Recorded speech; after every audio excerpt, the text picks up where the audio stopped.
Magnus saves the Kubo community, and Dan Kouzo's Bakugan is in the show! I am Haru Ren. Welcome to my review of episode 12 of Geogan Rising. So spoiler warning, if you haven't seen this episode yet, go back and watch it now. But if you have, sit back, relax, and enjoy my review of Geogan Rising, episode 12. The first part is Magnuss' Journey. Hey, remember when Magnus purposefully lost a battle against the Awesome Brothers and went with Nilius to Vestroia so he can go look for Dan? Only to then have Dan and the Awesome Brothers go back to Earth without any help at all, making that seem completely pointless? Yeah, me neither. Well, Magnus is looking for Dan and saves a community of Kubo from, hey, that's Serpilius! And hey, that's King Kubo! Magnus, unable to understand the Kubo, is about to leave when Crystal Blue becomes Magnus' translator for this episode. Okay, this actually seems like it could be interesting. We've never seen an interaction between these two before, and ironically, Crystal Blue is voiced by Anasani, the same voice actress who voices Magnus' sister Emily, so let's see how this goes. It seems that Bakugan you repelled has been attacking them for fun. Wow, okay, not the best motivation. Could have had Serpilius be a Kubo-eating creature where it would constantly terrorize the community and eat a Kubo unless they pay tribute or something like that. But whatever, I don't think Serpilius speaks or anything. The Kubos offer Magnus a dark crystal thing if Magnus protects them, assuming that Magnus desires more power, but Magnus is not interested in the power at all. You are weak. All you do is run away without even trying to battle. No matter what hardships I have to face, I will overcome. I will not allow fear to stop me from defeating Dan Kouzo. Alright, I'm all for this kind of story, even though Magnus was a bit of a dick about it. This seems like a play on the classical story where the village of people need to hire the hero to protect them, but the hero teaches the village to stand up for themselves. A similar kind of story to the Akira Kurosawa film Seven Samurai, although instead of seven, it's just Magnus, and it's been more or less peeled down to Magnus just yelling at them instead of teaching the Kubos how to battle. And the Kubos are only courageous enough to fight because it looks like Nilius was losing. This episode actually really adds another layer to Magnus' character. Before, Magnus would have just simply took out Serpilius on his own because last season he was the superhero Batman character. Obviously, fighting evil is what we would have expected Magnus to do, but it seems Magnus knows defeating Serpilius wouldn't solve anything because the real problem here is the Kubos are too scared to stand up for themselves. No matter what hardships I have to face, I will overcome. I will never give in to fear. I think the key thing here that you have to remember is that Magnus' entire character history is one that continuously overcomes hardship, and him being the hero that inspires others to do the same instead of them running away from their problems is really a great narrative to tell in the story. He says that you helped them find a way to overcome their fear. Now they can protect themselves. The Kubos drive away Serpilius. The Kubos think that the Chaos Kubo is the real hero, but the Chaos Kubo gives the treasure to Magnus, and it just turns out to be just another mobile gate. Okay. Here's a question for you. Why wasn't this the new Nilius reveal? Remember that episode where Magnus said he traveled around the world and through an unexplained reason Nilius became Alpha Nilius? You could have just kept Nilius at Dual Nilius until Magnus goes to Vestroia and then use that epic flashback in that episode in this episode. Have Magnus encounter the Kubo colony and have that treasure be the power that changes Nilius, not just as a mobile gate.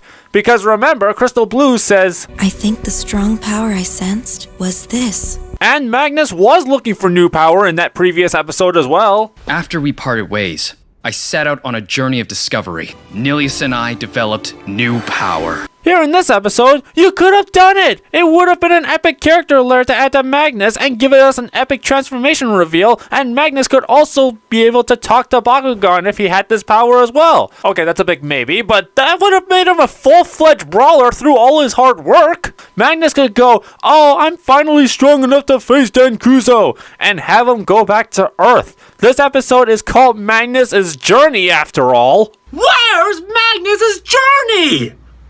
But Magnus and Crystal Blue return to Earth after Crystal says Dan has returned to Earth, and the very close attention to detail I'll give this episode for, Magnus actually still doesn't know who Crystal Blue is or the fact that she's associated with Everett and Strata. Who are you? I sensed a strong power. Do you know anything about it? Answer my question! The next part is Beach Battle. The Awesome Brothers are finally back to talking about their game plan for the upcoming Battle Judgment, and since we're coming back to the Shun Can't Swim story, Dan suggests a trip to the beach to train, even though this training at the beach isn't really training at all. Come on! Shun, how does this count as training? When Shakhtar is trying to get Shun to stop being afraid of the water, Shun is approached by fans and later they're just bullying him for not being good at swimming. Oh, I know. You want to be my partner instead? We can have tons of fun swimming together. You'll be way better off with me. There is only one word to describe her. Battling an awesome brawler. Ow! Hey! Dan Kouzo? Dan? I suggest you stop bothering Shun. Wow, Dan was a legit badass here.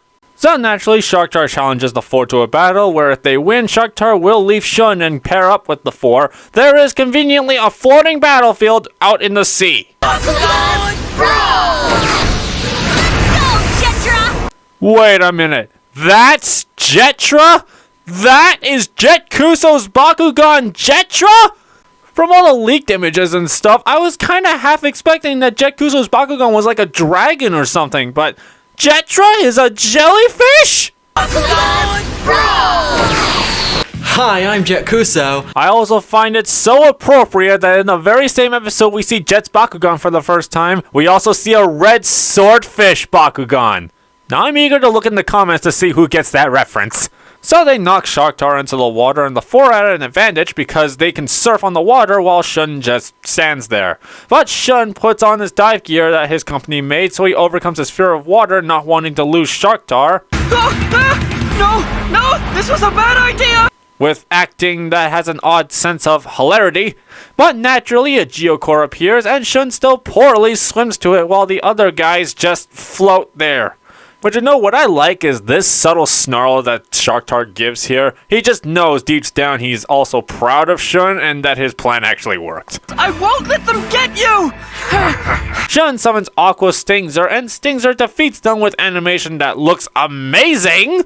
And Shun and Shakhtar have a real touching bonding moment as Shakhtar has forced Shun to overcome his fear of water as the episode ends.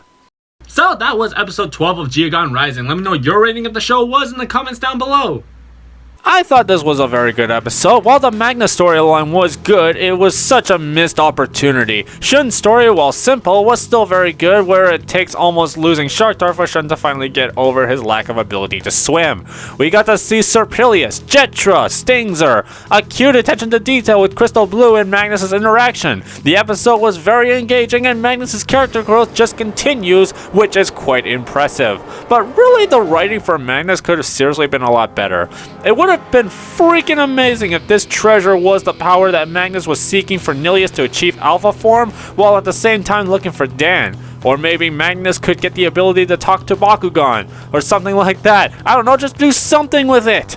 I've already said what I think they should have written instead for Magnus' story, so they can take and do with that as they wish. It was just something that's good that could have been amazing. But I still enjoyed this episode, so I'm giving it a Baku good.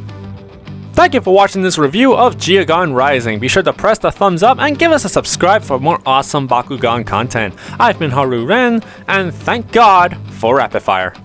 Bye!